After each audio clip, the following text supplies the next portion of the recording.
Hey everyone, it's Nikole Mitchell, and today we have a special guest that I'm really excited to introduce you to. This is Noelle. Say hey. Hi. How's it going? So I'm really excited about this video because a couple cool things about Noelle. We came out publicly around the same time, which is so cool, and I loved learning like another layer to our friendship that we had in common that we didn't know about until we came out. And then she recently wrote a blog post that really resonated with me, and it was about how her health was deteriorating, and for the first time in her life she's decided to do self-care. And that's something that happened to me, which I will talk about in a little bit. But I wanted to have Noelle here because A, she's awesome, B, she's queer and queer people are so cool, and C, she and I are on a similar journey of self-care that I think is really powerful for you guys to hear. So Noelle, share a little bit about what was the impetus to your health situation that led to self-care. So, well, to get to the point of self-care, I had to get to the point of feeling like I was dying, like there was cancer growing in my body, which there wasn't. I mean, I do live with a chronic illness, but it should be pretty manageable given the right steps of self-care and de-stressing, but I wasn't really doing that until I reached the breaking point. So her health reached a breaking point, and something I love though about Noelle is that she's one of the few people I feel like that says yes to risks and yes to adventures and yes to new things that other people be like, ugh, are you sure? We're concerned. Or maybe even some people are like, you're crazy. Yes, I've gotten a lot of that. It's like, yes. Are you crazy or are you brave? And I'm like, I'm not a good one. A little bold. Yes. And I love that about you, because I think so many of us are afraid to say yes, and we live without maybe even realizing it consciously. We live lives of fear. We're so afraid of the unknown. We're so afraid of risk. We're so afraid of breaking out of our comfort zone. But when I watch Noelle, it's like she pushes through that because I'm going to try it, and if it doesn't work, then I'll know, and I'm not going to do that again. Like, that is so much about what life is like. Try things and see if it works or see if it doesn't work. It's not going to be the end of the world. So you had kind of this health crisis point where you're like, oh my gosh, like I can't keep going at this pace. So then you're like, I have to actually take care of myself for the first time. Like, what do I need? What do I want? So that my health can be okay, so that I can be a better human in this world. Yes. I mean, I just got to the point, it's like, I realized if I don't take care of myself, I'm no good to anyone that I want to take care of. It's so true.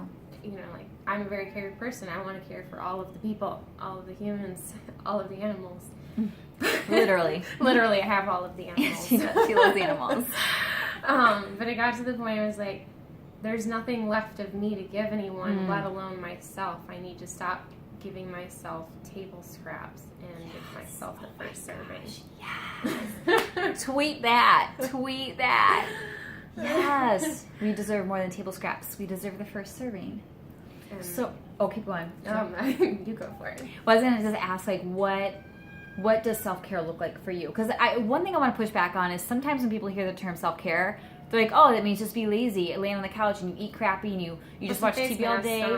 Yeah, put a face mask on, and life's better. It's like, no, like, self-care is like when you intentionally slow down and ask, what nourishes me and keeps me alive and thriving so that I show up to the world, I show up to work, I show up in my relationships as the healthiest version of myself. Because we both found that self-care was key to our survival. And if we didn't do self-care, like, our bodies were literally giving out on us, and we knew something had to change. So what self-care do you do that nourishes you? Well, starting to say yes to myself a little more and no to people a little more. I was born a severe extrovert where I got my life force from being with people. And through the course of being abused, going through sexual assault, and just a lot of shitty things, I've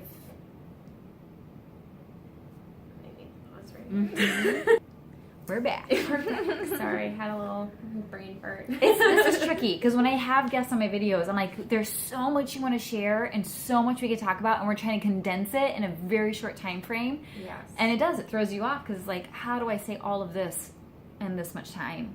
And so, yeah, it's tricky. So lots of shitty things.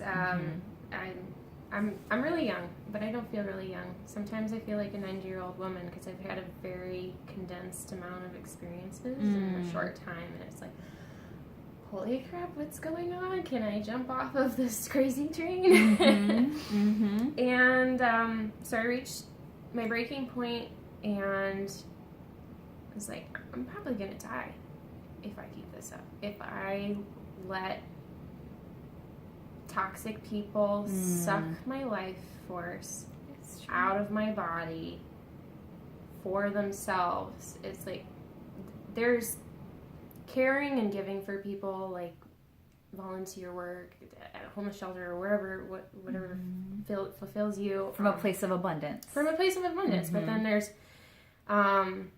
people we allow into our lives who just drain without giving back. There's no end all purpose to it. It's just take.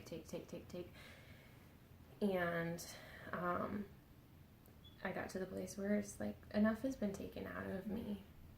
And if nothing's put back into me by me or someone else, I'm gonna disappear. And I don't want to disappear because I want to be able to give to future generations. I want to be able to have life force to give someone else someday, let alone myself. And so I had, this is my cat, Harold. Joining. I seemingly had to screw over some other people's lives so that I could save my own. And another way I would say that is she had to draw very firm boundaries to save herself, and that came at the cost of leaving relationships that were sucking her dry. And that's really hard to do. And it was hard to reconcile with the thought that I'm like, oh, I'm totally screwing this person's life over completely. And then I'm like, no, this person did it to themselves. Yes. By draining me so much and not investing anything into me, they chose that path of me needing to essentially screw them over to save myself. When a toxic person treats you horribly and you finally draw a firm boundary and say, this is not allowed anymore, this is done, that is not you screwing them over. That is the consequences of their action. If you're gonna be toxic to someone and that person decides to walk away, that's not their fault, that's on you. And so like when she was saying like, I had to screw people over, I'm like, no, you didn't. That was the repercussions of them being horrible to you. Right. And it was vital for you to put those boundaries in place and saying this, no more, like I'm done. And it's on them to get better, and it's not on you to save them. Yes. Yeah. Yes. So the severe extrovert has turned into kind of, I don't know if you'd call me a recluse. I chose to live on my own with my animals and get more animals because animals restore me. And people call me what they want to call me: crazy animal lady, crazy cat lady, person who has a hedgehog, you know. It's like, yes, I have a hedgehog. But it nourishes you. It nourishes me. It gives you life. It gives me life. It's the simple things like my cat purring in my ear, trying to lick my face off with his rough tongue, and my dog hogging most of the bed at night. That is my favorite time. You know, I'm just like trying to push her over so I have a little corner of the bed. Yes. And that's a huge self-care for me. Living alone is a self-care for me, and I never thought I'd want to live alone because I thought I'd be terrified. I thought I'd have anxiety, withdrawal from people. But through the course of going through so much abuse physically and emotionally, I finally needed a safe place from all people. That's right. It's like no roommates, no relationships, this space is mine, and I am safe here. I have a pit bull, so if anybody wants to like break in, I dare you. Yes. Yeah. Yes. So. And she cooks more for herself. I do. You're getting acupuncture. Acupuncture is life-changing. If you have a chronic illness, get on that. Huge believer in acupuncture. In just a couple weeks' time, my pain level had gone from 800 milligrams of ibuprofen a day, killing my liver so much that I couldn't eat breakfast till about noon because I was so nauseous. To I started dancing again last week. I can move my body without every inch hurting. You know, there were some days where I looked in the mirror and I expected to see this wrinkled 90-year-old woman body, and my young 23-year-old body did not translate. It didn't compute. I'm like, what's wrong with this picture? Why do I feel so old? Why do I feel like my life is way more than half over when it's just beginning? You, Harold. Yeah, and it's just like by drawing firm boundaries with relationships in her life, and by living by herself, and by eating better, and by like finally really you're investing in yourself. And like this is the result of investing in herself, is like she's healthier than she's been in a long time. And her blog post, which is listed below in the description box, that was so powerful to me, is like in May, so almost a year ago, I ended up in the ER twice in 1 month. And like my body was giving out on me, and it was the results of years, and very much so the past 7 years of being a stay-at-home mom. And I was exhausted and drained from like taking care of my children and my spouse and my home and everyone else full time, and giving myself leftovers if there was leftovers. And my body was like, I'm done, Nikole. And I was like, okay, I can't. I'm in my early 30s at this point. Like I can't be done. Like I have a lot of living left to do. And that's when I made some really big decisions. I decided to enroll all 3 of my children in full school time. And this was before my baby was even 2. And I had a lot of mom guilt. But I knew like in order for me to survive and thrive, I have to have a break from my children. Another thing recently is something that nourishes my soul is traveling. I love traveling. I love talking to strangers. I love connecting and networking. And so I'm traveling more in 2018 than I have in all 7 years of being a stay-at-home mom. And it is the best thing to happen for me and my family. I come back home happier, healthier, way better mom and wife and friend, and my kids love it because they get a free gift from me every time. Yeah, I know. So playful. So yeah, just for the first time asking myself, what do I want? What helps me? And so I think one of my takeaways for you guys is getting really still and asking yourself, what do I need to thrive? What nourishes me? Even if it doesn't seem logical, even if it doesn't seem responsible to others, what do I need to be healthy? And Noelle shared some of the things that she does. I shared some of the things I do. And so for you to figure out what works for you, even if other people don't understand. Because you're the only you. And if you don't look out for you, no one else is going to.